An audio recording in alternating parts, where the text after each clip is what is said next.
Élargis l'espace de ta tente, qu'on déploie les toiles de tes demeures, ne les ménage pas, allonge tes cordages et affermis tes piquets.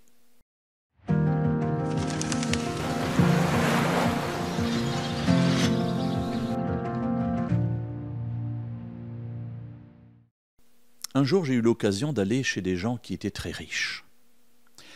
Alors, la richesse, pour celui qui n'en a pas, ou bien certes, on est toujours plus riche que quelqu'un d'autre, mais enfin, je parle là vraiment de richesse.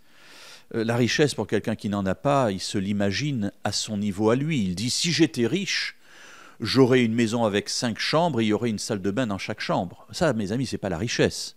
Ça, c'est être un petit peu au-dessus de la moyenne. La richesse, c'est quelque chose qui me dépasse complètement. Je n'en avais absolument aucune conscience avant de rencontrer des gens riches. Et du coup, cela m'a amené à penser à la manière dont j'envisage ma vie, mon ministère, le monde dans lequel je me trouve.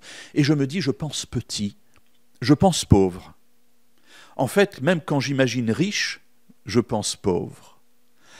Et ce récit du livre du prophète Ésaïe, au chapitre 54 et au verset 2, me dit « Élargis l'espace de ta tente, qu'on déploie les toiles de tes demeures, ne les ménage pas, allonge tes cordages et affermis tes piquets, c'est-à-dire ne pense pas petit. » Alors j'ai essayé tout au long de mon ministère de penser de plus en plus grand et d'essayer de ne pas me laisser limiter ni par les occasions, ni par les problématiques financières ou techniques. Et j'ai toujours essayé de les dépasser, parce que je crois que Dieu nous appelle à toujours aller plus loin que le minimum. Il ne nous demande pas quelque chose de réduit, mais au contraire, il dit « j'ai tout à ta disposition ». Donc n'aie pas peur d'élargir tes cordages. Mais remarquez qu'ici, il n'est pas dit que c'est Dieu qui élargira nos cordages. Mais il nous demande de les élargir, c'est-à-dire d'entrer dans une perspective où moi-même je comprends que je peux avoir les cordages élargis. Tant que je n'ai pas cette conviction-là, je resterai dans une tente étroite.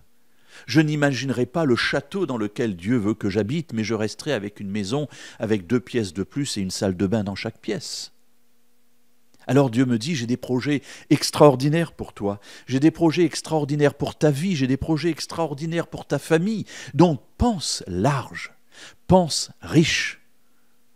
Et effectivement, mes amis, quand on considère ce que Dieu est, il est le roi des rois, le Seigneur des seigneurs, tout est à lui, il le dit lui-même, l'or et l'argent sont à moi. Tout ce qui existe sur terre est le résultat de la création de Dieu. Alors n'ayons pas peur d'élargir nos cordages, c'est-à-dire de voir loin, d'avoir des plans ambitieux, que ce soit pour nous, pour nos familles, pour nos communautés. Parce que plus nous verrons grand, et plus Dieu pourra déverser sur nous la bénédiction qu'il a en réserve pour que nous accomplissions son œuvre.